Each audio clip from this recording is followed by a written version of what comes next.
ಇದೆಲ್ಲದರ ಮಧ್ಯೆ ಯಾವುದೇ ಕಾರಣಕ್ಕೂ ಹಾರ್ಮುಜ್ ಜಲಸಂಧಿಯ ಮೇಲಿನ ಹಿಡಿತವನ್ನ ನಾವು ಬಿಟ್ಟುಕೊಡೋದಿಲ್ಲ ಅಂತ ಹೇಳಿ ಇರಾನ್ ಎಚ್ಚರಿಕೆಯನ್ನ ಕೊಟ್ಟಿದೆ.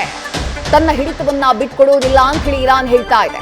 ಅಮೆರಿಕ ಜಗತ್ತಿನ ಅತಿ ದೊಡ್ಡ ಕಳ್ಳ ಅಂತ ಹೇಳಿ ಇರಾನ್ ಜರಿದಿದೆ. ಜಗತ್ತಿನ ಅತಿ ದೊಡ್ಡ ದರೋಡೆಕೋರ ಅಂತ ಹೇಳಿ ಆಕ್ರೋಶವನ್ನ ವ್ಯಕ್ತಪಡಿಸಿದೆ. ನಮ್ಮ ದೇಶದ ಸಾರ್ವಭೌಮತ್ವಕ್ಕೆ ಅತ್ಯಂತ ಮುಖ್ಯ ಹಾರ್ಮುಜ್ ಜಲಸಂಧಿ.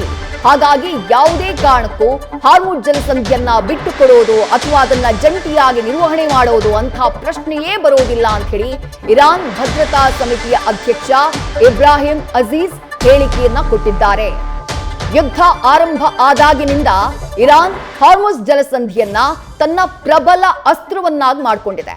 ಹಾರ್ಮುಜ್ ಜಲಸಂಧಿಯ ಬಗ್ಗೆ ಮಾತುಕತೆಗೆ ಸಂಬಂಧಪಟ್ಟ ಹಾಗೆ ಹಾರ್ಮುಜ್ ಜಲಸಂಧಿಯನ್ನ ಓಪನ್ ಮಾಡಬೇಕು ಅನ್ನೋದು ಸದ್ಯ ಅಮೆರಿಕಾದ ಅಲ್ಟಿಮೇಟ್ ಗೋಲ್. ಅದನ್ನ ಓಪನ್ ಇಡಬೇಕು ಅಂತ ಹೇಳಿ, ಯಾಕಂದ್ರೆ ಯುದ್ಧ ಆರಂಭ ಆದಂತಹ ಟೈಮ್ನಲ್ಲಿ ಅದು ಓಪನ್ ಇತ್ತು, ಅದಾದಂತಹ ನಂತರದಲ್ಲಿ ಅದು ಕ್ಲೋಸ್ ಆಯಿತು.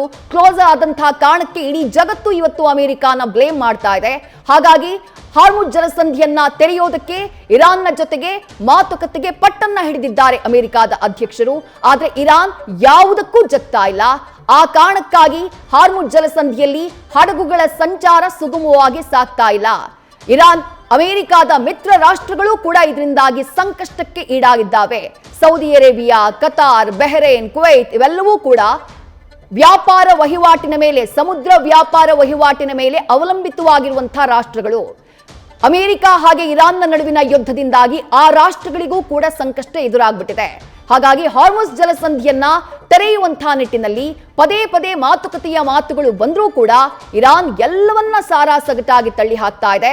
ಹಾರ್ಮುಜ್ ಜಲಸಂಧಿಯ ಮೇಲಿನ ಹಿಡಿತವನ್ನ ನಾವು ಯಾವುದೇ ಕಾರಣಕ್ಕೂ ಬಿಟ್ಟುಕೊಡೋದಿಲ್ಲ ಅಂತ ಹೇಳಿ ಸ್ಪಷ್ಟವಾಗಿ ಹೇಳುವಂತಹ ಕೆಲಸವನ್ನ ಇಬ್ರಾಹಿಂ ಅಜೀಜ್ ಹೇಳಿದ್ದಾರೆ. ನ್ಯೂಸ್ ಫಸ್ಟ್ ನಿರ್ಭೀತಿಯಿಂದ ನಿಮ್ಮ ಪರವಾಗಿ.